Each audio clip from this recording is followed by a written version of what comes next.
अरस्तु कहते हैं, अगर ज्ञानी की संख्या कम, मूर्खों की संख्या ज्यादा होगी तो मूर्ख लोग ज्ञानी पर शासन करने लगेंगे। मानो या ना मानो, लेकिन भारत है तो मूर्खों का, महामूर्खों का ही देश है। आपको ये बात भले ही अटपटी लगे, लेकिन अकाट्य तथ्य तो यही साबित करते हैं कि भारत बकायदा एक मूर्ख प्रधान देश है। भारत यदि मूर्खों का देश ना होता तो 130 करोड़ लोग वाले इस देश में कैसे एक आदमी लाखों का सूट बूट पहनकर कहता है कि मैं गरीब हूँ और जनता उसे गरीब मान भी लेती है। मोदी की एक ही जाति है, गरीब। भारत यदि मूर्खों का देश ना होता तो सीबीआई, ईडी, आईटी, एनआईए जैसे एजेंसियां जिस एक आदमी की कठपुतली है, वो आदमी कहता है मुझे सताया जा रहा है और लोग मान भी लेते हैं। भारत यदि मूर्खों का देश ना होता तो जिसके पास संसद में भरी बहुमत हो, जिसकी पार्टी 22 राज्यों में सत्ता में हो, वो कहे कि विपक्ष उसे संसद में काम नहीं करने दे रहा और लोग मान भी लेते हैं। भारत यदि मूर्खों का देश ना होता तो भ्रष्टाचार में जेल काट चुके लोगों को टिकट देकर भी कहता है कि मैं भ्रष्टाचार के खिलाफ लड़ रहा हूँ, लोग उसे भी सही मान लेते हैं। भारत यदि मूर्खों का देश ना होता तो जिसके शासन में सबसे ज्यादा भारतीय सैनिक शहीद हुए, वो कहता है कि दुश्मन उससे कांप रहा है।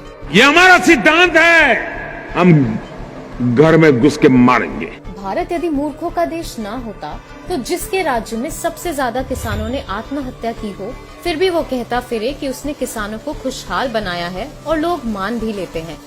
भारत यदि मूर्खों का देश ना होता तो जिसके राज में बलात्कार की वारदातें रोजाना नए कीर्तिमान बना रही हो, फिर भी वो कहता है उनका बेटी बचाओ अभियान सफल है और हम मान भी लेते हैं। बेटी बचाओ, बेटी पढ़ाओ।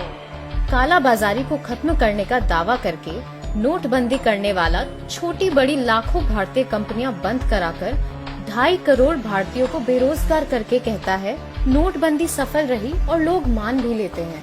ये नोटबंदी लगी, ये सबको बाहर आना पड़ा और वही रुपये हैं जो आज इतना सारा काम हो रहा है। देश का प्रधानमंत्री कोरोना वायरस जैसी आपदा में सरकार की तरफ से की गई व्यवस्था के बारे में जानकारी देने की बजाय लोगों से ताली और थाली बजाने की अपील करता है और लोग अपनी छतें, बालकनी और गलियों में जुलूस लेकर निकल जाते हैं।